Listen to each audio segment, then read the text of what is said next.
Lab School, c'est quoi? C'est une école qui est associée à une équipe de recherche ou à un laboratoire de recherche et qui est à la fois un lieu d'enseignement, puisqu'il y a des enfants, un lieu de formation pour les enseignants et un lieu de recherche.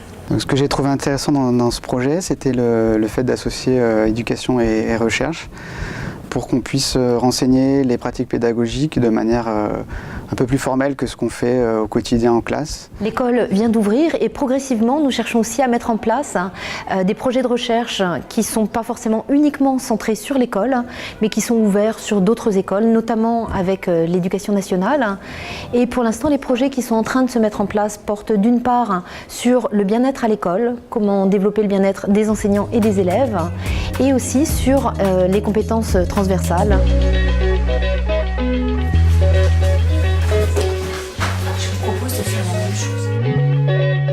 I feel like I loved the project idea from the very beginning. The first time I met Pascal and she started telling me that she had this dream to start a school where the children could not only learn classic academic subjects but also more important subjects that go underneath it all.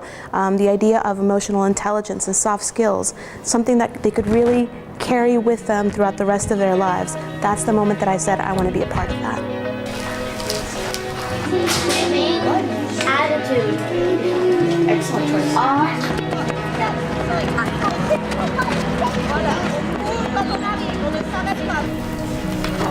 Open your eyes. Donc un des points importants dans la classe, c'est qu'on travaille en multiniveau, ce qui permet à chaque élève d'avancer à son rythme, également aussi de favoriser le tutorat entre pairs. Et chaque élève a un emploi du temps individuel qu'il apprend à suivre et donc il est autonome dans ses déplacements pour se rendre d'un atelier à l'autre.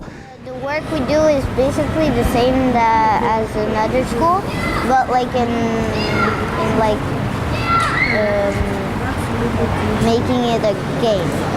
Moi, ce qui est vraiment différent, c'est il y a un temps calme, ce que je préfère beaucoup mieux qu'à mon ancienne école où quand on n'avait pas de temps calme, du coup on était tous crevés, tout ça, on ne pouvait pas se détendre. L'ergonomie cognitive, c'est un concept en construction qu'on pourrait définir comme le moyen de rendre les supports ou les dispositifs d'apprentissage les plus adaptés à la façon dont le cerveau traite l'information.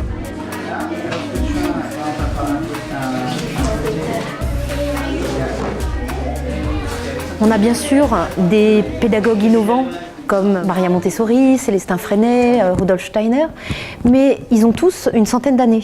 Le monde a changé, les enfants ont changé, la société a changé, le numérique est venu bouleverser notre existence et il est vraiment nécessaire de repenser la pédagogie, le besoin d'apprendre, comment on apprend à apprendre de façon à ce qu'on puisse accompagner les enfants pour qu'ils puissent s'épanouir et vivre dans un monde qui change à toute vitesse. Moi, dans mon ancienne école, on n'avait aucun droit de proposer des idées, c'était déjà tout décrit, on n'avait pas le droit de changer. Et moi, je préfère vraiment quand on peut changer, faire des conseils des élèves comme on fait en classe. Our class is very small, but we actually have a lot of fun and do a lot of stuff. On a plus de liberté parce que par exemple, quand on est fâché, on a la liberté de se mettre dans son coin, de se calmer. My favorite moments at the school are the moment that I see a child get it. Whether it's something in English class that they didn't understand before and that now they understand, now they can make that sentence, now they understand that word, or if it's something like a soft skills moment, a moment where we discussed how do we ask a question, how do we treat one another, how do we show respect, and I see them apply what we used, and then they give me that knowing look. You know, they do something and they look at me like, did you see? I just did it. That's my favorite. Une école géniale. Ouais.